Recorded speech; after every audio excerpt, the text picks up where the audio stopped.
A very good morning to all students. Once again, we are coming to introduce a remaining question which are asked by the CBSE in the year 2019.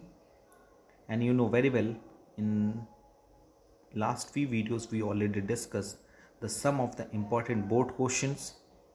So in today's video as well as in the upcoming videos, we discuss the board paper 2019 asked by the CBSE with their all sets, set A, B, C and D, because you know very well in the year 2019 the paper will be divided into 4 sets and some of the question are not included in the set A and they're different from the set A and set B.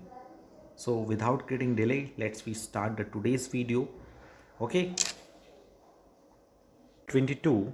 Nisha Sethi was working as a human resource manager in a famous consultancy firm KLI Global Services. Her job included preparing job description, recruitment, developing compensation and incentive plan, and facilitating employees train learning. They had entered into the alliances with institute to ensure continuous learning of their employees. With the jobs becoming more and more complex, KLI Global Services invested large amount of money in making the employees learn the skill necessary to complete the job. State by giving any 5 points how this investment is likely to be the benefit of the organization to the organization. So you know very well, निशा शेट्टी एक HRM consultancy firm में काम करती है और उसके जो job उसको मेरे उसमें job description, recruitment, developing compensation, incentive plan और एम्प्लॉयज़ ट्रेनिंग के बारे में इंफॉर्मेशन दिया गया था। उसमें उसका काम ये था कि जॉब डिस्क्रिप्शन प्रिपेयर करे, रिक्रूटमेंट करे, डेवलप करे, कंपनसेशन और इंसेंटिव प्लान डेवलप करे, उनके लिए ट्रेनिंग प्रोग्राम ऑर्गेनाइज करे। लेकिन जब वो जॉब में घुसी तो उसे ये पता चला कि job becomes more and more complex. KLI Global Service invested large amount of money in making the employees learn the skill necessary to complete the job. तो यू कैन सी दैट यहाँ पर कौन सा इन्वेस्टमेंट कर रही है company, that is in training, क्योंकि you can see that KLI Global Service invested large amount of money in making the employees learn the skill necessary to complete the job. Job को complete करने के लिए जो skill चाहिए उसके लिए हम एम्प्लॉयज़ को क्या देते हैं, ट्रेनिंग देते हैं. So what are the benefit of the training? It avoids wastage of efforts and money as training is a systematic learning better than hit and trial methods. It enhances employees' productivity both in terms of quantity and quality, leading to higher profits. It equips the future manager to take over in an emergency. It reduces employees' turnover as it increases employees' morale and reduces absenteeism, and it helps in obtaining effective response in the fast changing environment. यानी with the help of the training हम efforts and money को क्या करते हैं, waste होने से बचाते हैं, हिट एंड ट्रायल मेथड पे ज़्यादा बिलीव नहीं रखते, प्रोडक्टिविटी इंक्रीज़ होती है, क्वालिटी भी बढ़ती है, क्वांटिटी भी बढ़ती है, हायर प्रॉफिट होता है. इमरजेंसी केस में चीज़ों को कैसे हैंडल करना है ये भी हमें ट्रेनिंग की हेल्प से मिलता है. इससे मोराल भी बढ़ता है, लोगों में जो लेबर टर्नओवर वो कम होता है, एब्सेंट की जो चांसेस है वो कम हो जाते हैं. So these are the important of the training. Now we are starting a section E. The first question of section E, the question number 23 is determining the relative proportion of various steps of fund depend upon various factors. Explain any 6 such factor. The question is determine the relative proportion of various types of the fund. You know very well कई तरह के funds होते हैं जो कि कई तरह के फैक्टर्स पे डिपेंड करते हैं. आपको कोई 6 फैक्टर्स को क्या करना है, एक्सप्लेन करना है. यानी किस बात की ओर इशारा कर रहा है? टाइप्स ऑफ फंड, मतलब you know very well there basically 2-3 types of the fund, that is on owners fund and borrowed fund. So company owners fund ले, बोरोड फंड ले, ये किस पे डिपेंड करेगा, किस फैक्टर्स पे डिपेंड करेगा. सो उसके लिए हम लोग डिस्कस करेंगे factors affecting the choice of capital structure of a company. And इसी में इंटरनल चॉइस में क्वेश्चन गिवन है, explain any 6 factor affecting the decision that determines the amount of profit earn to be distributed and to be retain in the business. यानी कह रहा है कि कोई 6 फैक्टर बताइए जो इस बात को इफेक्ट करता है कि जो हम प्रॉफिट अर्न किए हैं उसे डिस्ट्रीब्यूट कर दें या रिटेन रखें। यानी 6 फैक्टर, कोई भी 6 फैक्टर आपको बताना है जो कि इस बात की ओर को डिसाइड करे कि आपको profit, amount of the profit को अर्न करना है, जो आपने अर्न किया है प्रॉफिट उसको डिस्ट्रीब्यूट करना है कि रिटेन करना है। So the first answer of the first question, that is, in following are the factor affecting the choice of the capital structure of the company. You know very well, किसी भी company के capital structure को affect करने के लिए कई तरह के फैक्टर्स होते हैं, जैसे cash flow positions, interest coverage ratio, dept service coverage ratio, return on investment, cost of dept, tax rate, cost of equity, flotation cost, fixed operating cost, risk consideration, flexibility, control, regulatory framework, stock market conditions, capital structure of other company. तो ये total 15 factors हैं जो कि किसी भी company के capital structure को effect करते हैं। इसमें से कोई भी 6 पॉइंट आपको गिव इट करना होगा। इसके अलावा दूसरा डिसीजन था डिविडेंड डिसीजन, यानी कि जो प्रॉफिट हमने अर्न किया है उसमें कितना हम डिस्ट्रीब्यूट कर दें, कितना रिटेन रखें। This decision is related to the third and very important decision of the financial management, that is a dividend decision. The factors affecting the dividend decision of the companies are amount of earning, stability of earning, stability of dividend, growth opportunities, cash flow positions, shareholder preference, taxation policy, stock market reaction, access to capital market, stock market reaction, legal constraints and contractual constraints. So this is the solution of question number 23. Now we are moving to the question number 24. Voice is an important consumer organization. It organized workshop in the month of December in Delhi NCR for consumers. The theme was organic food from farm to plate, to spread awareness on the importance of the organic farming and to encourage consumers to switch from the conventional food that contains chemicals and pesticides to organic food. Expert speakers from farmers community explained the harmful effect of the uses of pesticides in farming and the importance of organic food.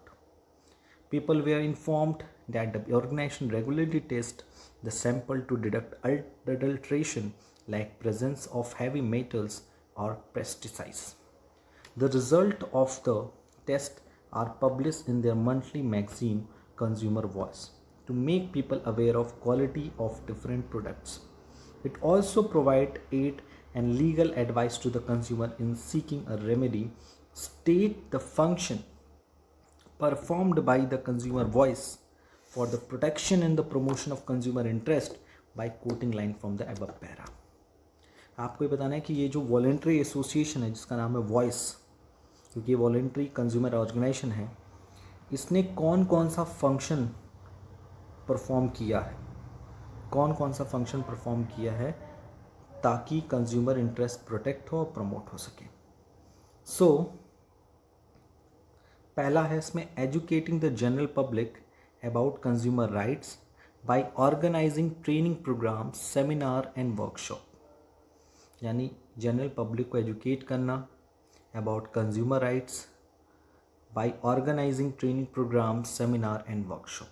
The line is organize consumer workshop in the month of December in Delhi NCR on the theme of organic food from farm to plate as a part of its initiative to spread awareness on the importance of the organic farming.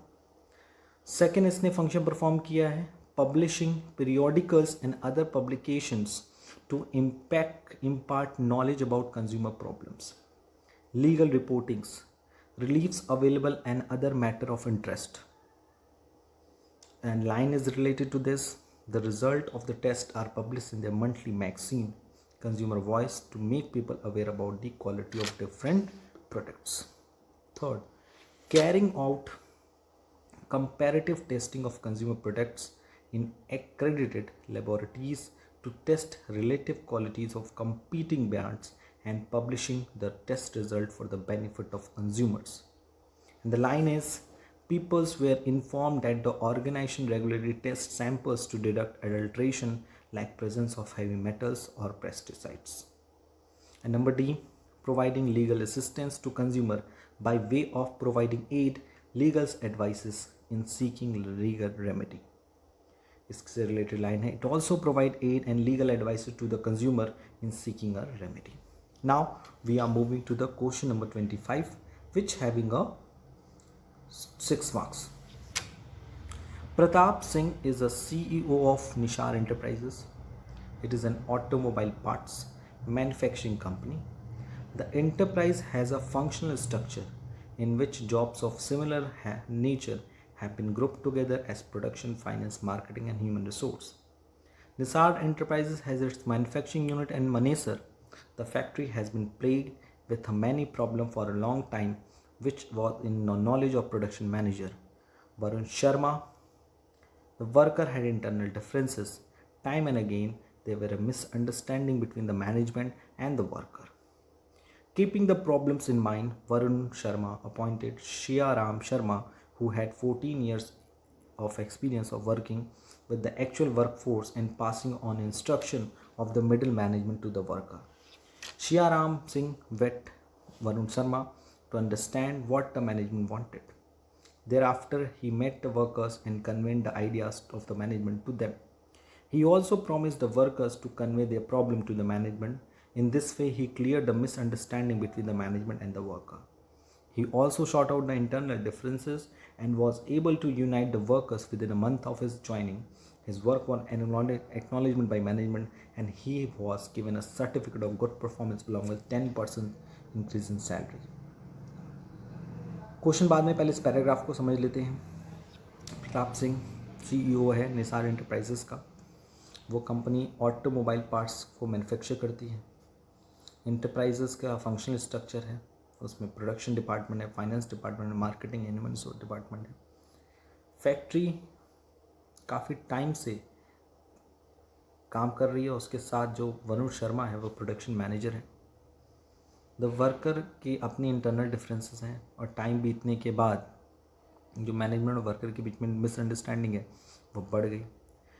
इस चीज़ को ध्यान में रखते हुए वरुण शर्मा ने शिया राम सिंह को appoint किया, जिसके पास 14 साल का एक्सपीरियंस था कि एक्चुअल वर्क फोर्स को हम कैसे इंस्ट्रक्शन पास आउट कर सकते हैं मिडिल लेवल तक. शिया राम शर्मा वरुण शर्मा से मिला and Varun Sharma to understand what the management wanted. Thereafter he met with the worker और उसके बाद वो वर्कर से मिला और आइडियाज़ जो मैनेजमेंट के तो उसको कन्वे किया. उसने प्रॉमिस किया कि जो मैनेजमेंट की तरफ से प्रॉब्लम आ रही है उसको हम दूर करेंगे और इस वे में उसने सारी मिसअंडरस्टैंडिंग दूर की between the management and the worker. उसने सारे जो इंटरनल रेफरेंसेस थे उसे सॉर्ट आउट किए और वही अपनी ज्वाइनिंग के 1 मंथ के अंदर ही और इसके वर्क को एक्नॉलेजमेंट किया गया मैनेजमेंट के थ्रू और उसे गुड परफॉर्मेंस का सर्टिफिकेट मिला. उसे की सैलरी 10% बढ़ाई गई. अब क्वेश्चन क्या है? Siya Ram Singh perform some of the function which are required to be performed at the position he is working at. यानी वो किस लेवल ऑफ मैनेजमेंट पे है और वो कौन सा काम कर रहा है. State any 5 other function Siyaram Sharma is expected to perform. आपको कोई और 5 फंक्शन बताने जो वो परफॉर्म कर सकता है. और दूसरा, name the incentive provided to Siyaram Singh. तो सिंपल सा है. पहला का आंसर है 5 other function Siyaram Sharma is expected to are the maintaining a day to day contact and friendly relation with the worker. He should act as a friend, philosopher and a guide to the worker.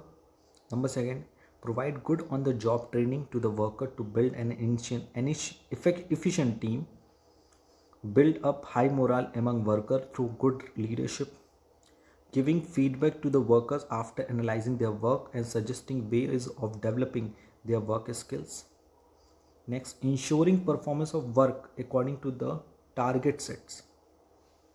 Next, to oversee the efforts of the workforce to ensure that the quality of the output is maintained and wastage of material minimized, and last is to ensure safety standard are maintained. और उसको कौन सा incentive provide किया गया? That is an incentive provided to Siyaram Singh are financial and non financial. Financial में उसे provide किया गया पे एंड अलाउंसेस, यानी उसकी सैलरी को 10% से इंक्रीज कर दिया गया. एंड नॉन फाइनेंशियल इंसेंटिव में उसको प्रोवाइड किया गया एम्प्लॉयज़ पार्ट रिकॉग्नाइजेशन प्रोग्राम. उसे एक सर्टिफिकेट दिया गया जिससे वो मोटिवेट हो सके और अपने काम को और अच्छे से वो करे. अपार्ट फ्रॉम दिस कुछ सेट 2 के भी क्वेश्चंस हैं जो 2019 में आए हुए थे. वो सेट 2 के कुछ अनकॉमन क्वेश्चन हैं. What is mean by capital structure? Explain any 2 factor that affect the capital structure of a company. And number 2, explain any 3 factors that affect the working requirement of a company. So you know very well what is a capital structure. Capital structure means the proportion of debt and equity used for financing the operation of a business. किसी business को चलाने के लिए डेप्ट और equity का जो proportion होता है उसे हम लोग क्या बोलते हैं? Capital structure. And apart from this, what are the 3 factor which affect the working capital requirement? Working capital मतलब डे टू डे एक्टिविटी को चलाने के लिए जो हमें शॉर्ट टर्म कैपिटल या वर्किंग कैपिटल की रिक्वायरमेंट होगी, उसमें कौन कौन से फैक्टर ऐसे हैं जो उस वर्किंग कैपिटल को डिटरमाइन करने के लिए रिस्पॉन्सिबल होते हैं? First, nature of business. Second, scale of operation. Third, business cycle. Fourth, seasonal factors. Fifth, production cycle. Six, credit allowed. Seven, credit availed. 8, operating efficiency. 9, availability of raw material. 10, growth prospectus. 11, level of competition. And 12, inflation.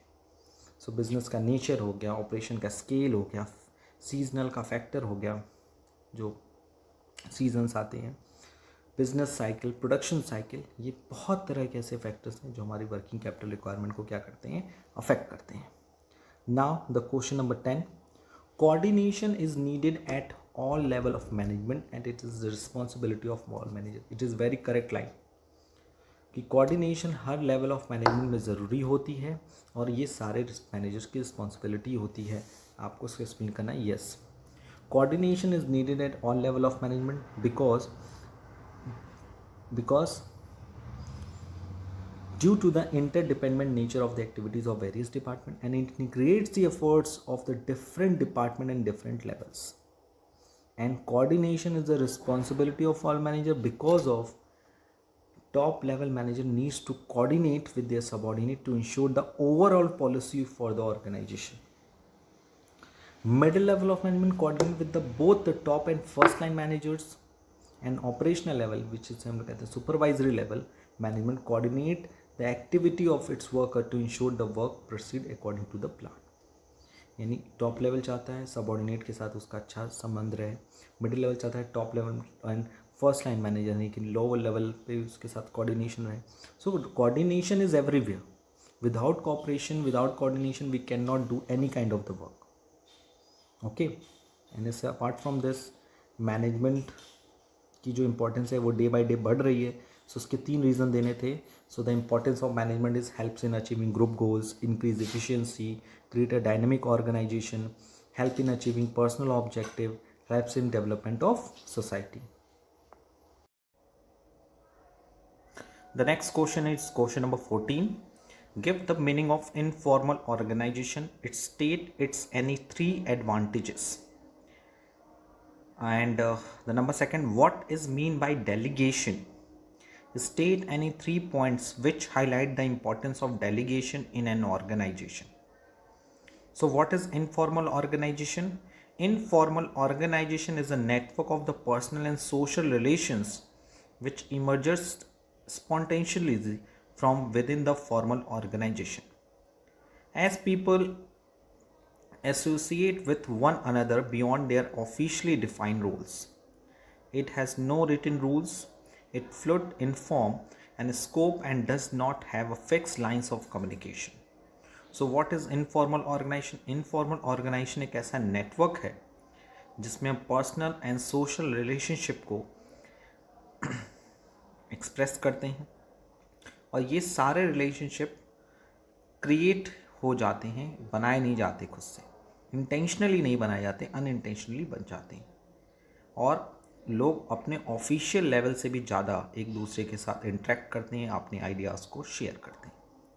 इसी में internal choice में question है, what is mean by delegation, state any 3 points which highlight the importance of delegation in our organisation. So what is delegation?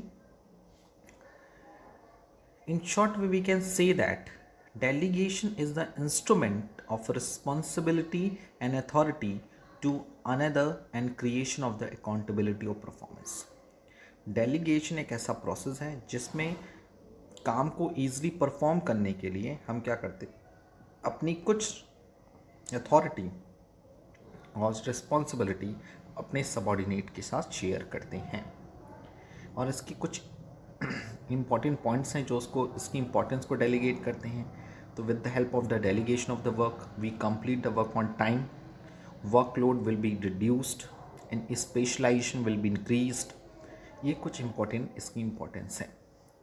The question number 16, differentiate between advertising and personal selling on any 4 bases. An internal choice में question is given, explain the following function of marketing, market planning and customer support services. So the difference between the advertising and personal selling is, it is an impersonal form of communication, whereas a personal selling is a personal form of communication. Number second, in an advertisement we involve a transmission of a standardized message, whereas in the personal selling we adjust the sales talk keeping in the view of the customer background and needs. यानी advertisement में हम एक standardise message transmit करते हैं, लेकिन personalise selling में हम कोई भी चीज़ें ट्रांसमिट करते हैं तो कस्टमर के बैकग्राउंड और नीड के अकॉर्डिंग करते हैं। रीच की बात करें तो एडवर्टाइजमेंट रीचेज मासेस में से ये बहुत बड़ा एरिया कवर करता है, but in the personal selling only a limited number of people can be contacted. Number 4, cost. The cost per person is very low in the advertisement, whereas a personal selling, the cost per person is quite high. And the coverage की बात करें तो advertisement cover the market in the short time, whereas a personal selling, it takes a lot of time to cover the entire market. The next point is media used.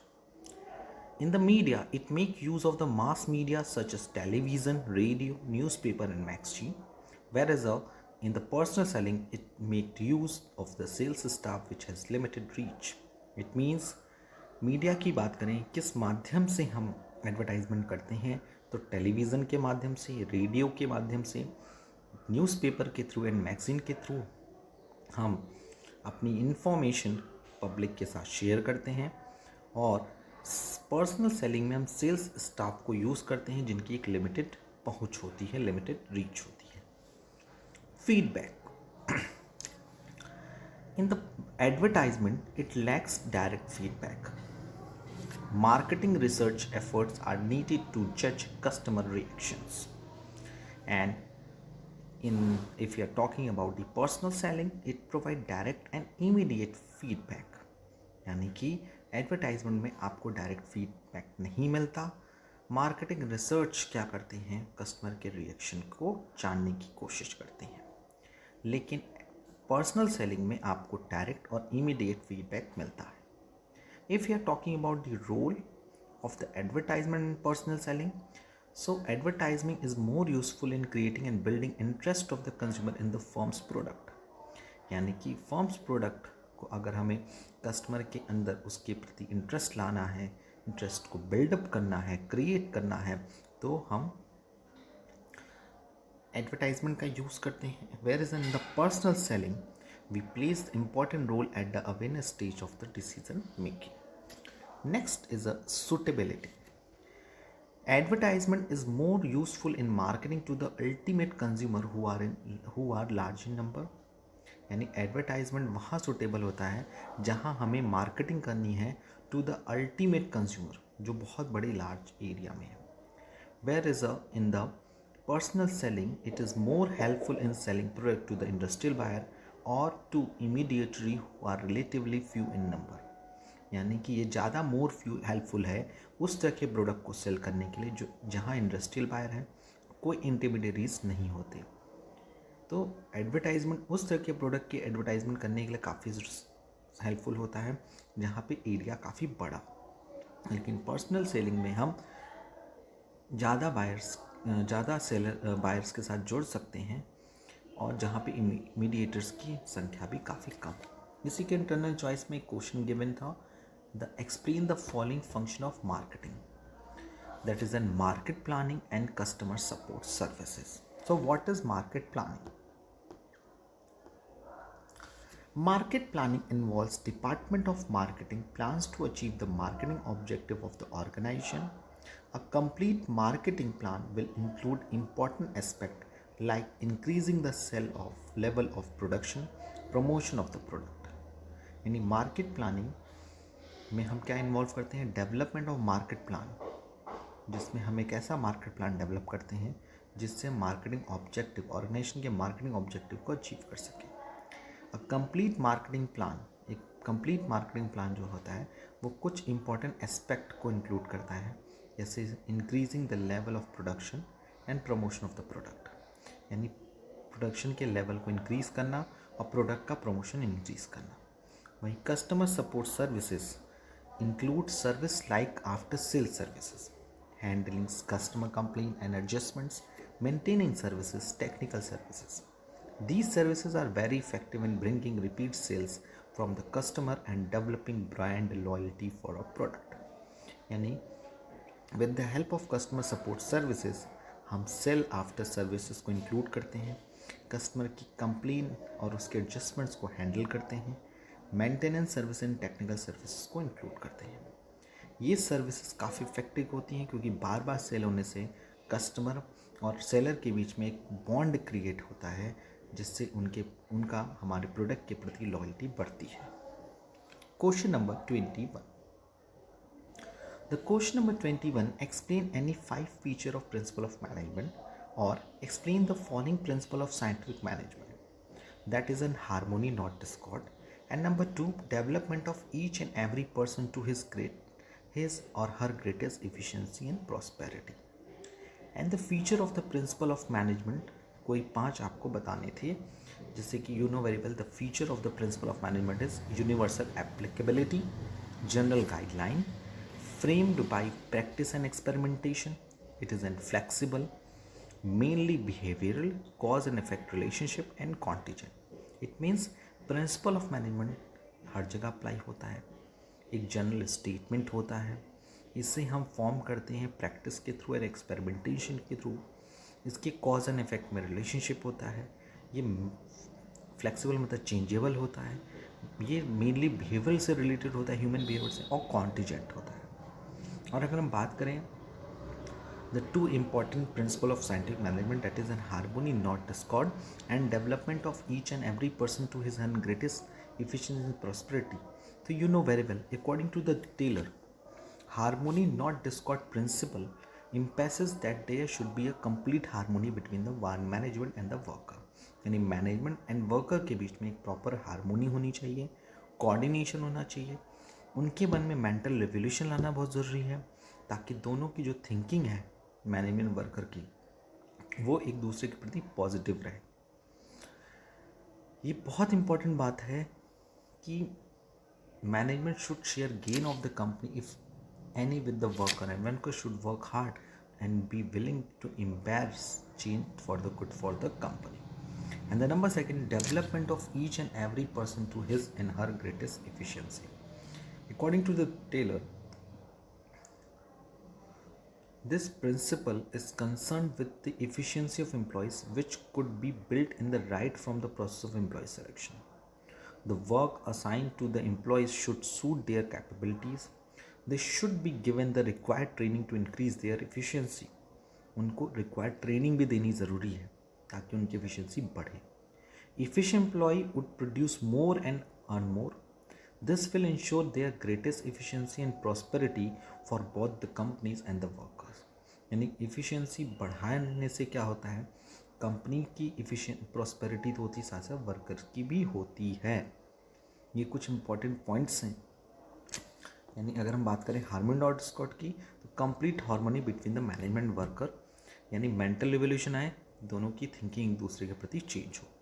Development of each and every person to his and her greatest efficiency का मतलब यहाँ पर होता है कि workers की जो efficiency वो इंक्रीज़ हो, उनको ट्रेनिंग मिले, उनका मोरल हाई हो, उनको मोटिवेट किया जाए और उनकी जो एफिशिएंसी इतनी ज़्यादा बढ़े ताकि वे प्रोडक्टिव काम करें, बिजनेस ग्रो करेगा तो ऑटोमेटिक वर्कर्स भी ग्रो करेंगे। Okay,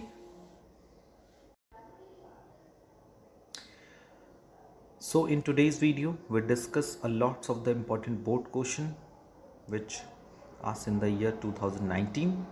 So in the next video we will discuss the remaining question. Thank you, take care, goodbye.